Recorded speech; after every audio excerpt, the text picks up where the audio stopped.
A boyfriend invited two of his close friends to rape his girlfriend. However, the boyfriend didn't expect that his friends would go too far, and the 18-year-old girl ended up dead. Before her death, the girl believed it was just a thrilling outdoor sexual encounter involving 3 people. After being subjected to assault, abuse, and humiliation, the extent of the cruelty can be seen in the fact that all of the girl's fingernails were brutally pulled out. Her body had no nails left. On the morning of November 25, 2011, in Yiwu City, Zhejiang Province, a man went up the mountain to pick mushrooms. While walking through a patch of overgrown grass, he noticed some movement. Curious, he approached and started moving the grass aside. Suddenly, a pale leg appeared in front of him.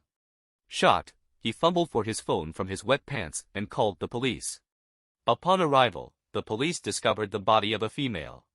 Though the body and limbs had begun to decompose, they remained largely intact. The head, however, had turned into a skull with multiple fractures. The victim's face had been shattered beyond recognition, and there were clear drag marks on her clothes. Her pants were pulled down below her knees, making it evident that she had been violently assaulted before her death. Due to the time elapsed, the forensics team was unable to extract the perpetrator's DNA, but it was clear that this was the primary crime scene.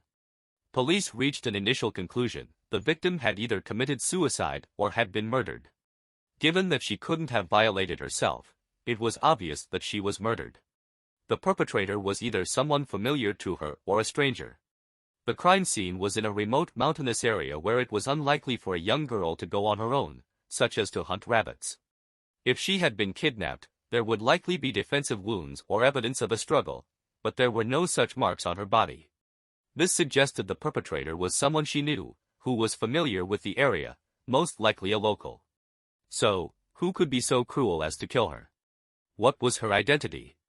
The police formed a special task force to investigate the case, categorizing it as a rape and murder. Identifying the body became the top priority. The forensic team soon noticed something unusual: the victim's fingernails were missing, which couldn't have decayed in such a short time. The technicians returned to the scene and managed to find the missing nails. They discovered that the nails were stained red. When police further examined the victim's clothing, they found she had been wearing red clothes beneath her outer layers, and both her wrists and ankles were adorned with red string ornaments. Despite these findings, the medical examiner remained unconvinced, as the victim's 32 teeth were still intact, even though her skull had been damaged. Experienced forensic experts estimated the victim's age to be between 17 and 25 based on the wear and tear of her teeth. The police then divided into groups: one to search for missing females aged 17 to 25, and another to investigate stores to find clothes matching the victims. Their investigation revealed that the clothing, including the victim's jacket, pants, and bra, was inexpensive, suggesting the victim's living standards were not high. Meanwhile, forensic experts used their experience and techniques to determine that the fusion of the victim's clavicle bones indicated she was an adult, while her sternum had not fully fused, meaning she was likely under 21. Women generally develop earlier than men, so the forensic experts estimated her age to be between 18 and 19. After 5 days of intensive investigation, the police made progress. A landlord reported that her female tenant had gone missing for a month and a half. The tenant's clothes, height, and appearance matched the victim.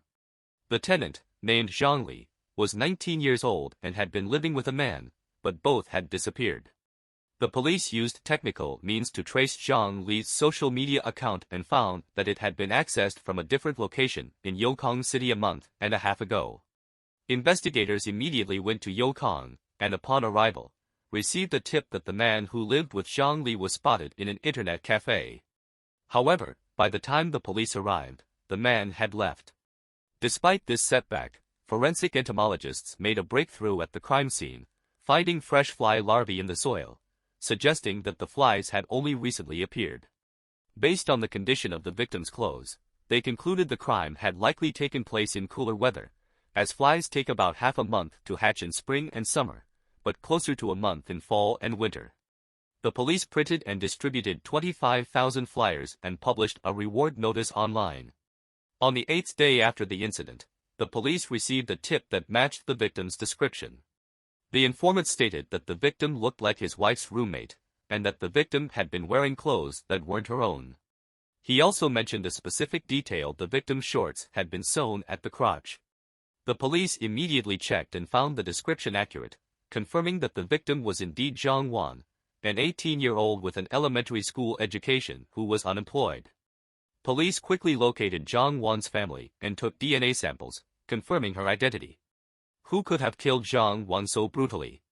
Her father said she had left to work in Yiwu at age 15 and hadn't contacted the family for over 6 months.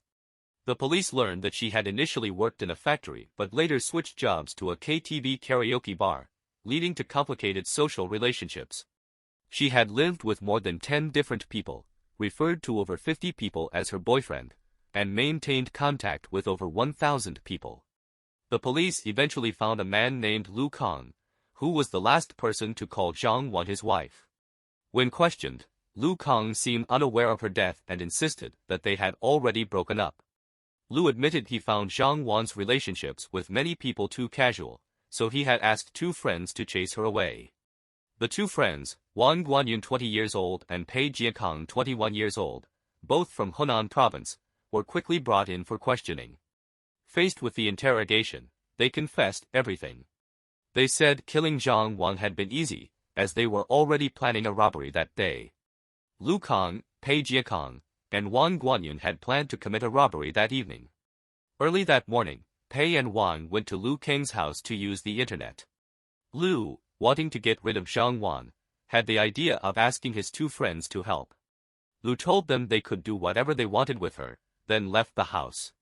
Wang, already harboring lustful thoughts toward Zhang Wan, began making advances. Pei, however, had no interest in her and was worried that getting involved would jeopardize their robbery plans. But Wang couldn't resist and suggested they lure her up the mountain. As night fell, the trio went up the mountain, where Wang and Pei raped and killed Zhang Wan, leaving her body in the wilderness. The case was finally solved, and all 3 men received the punishment they deserved.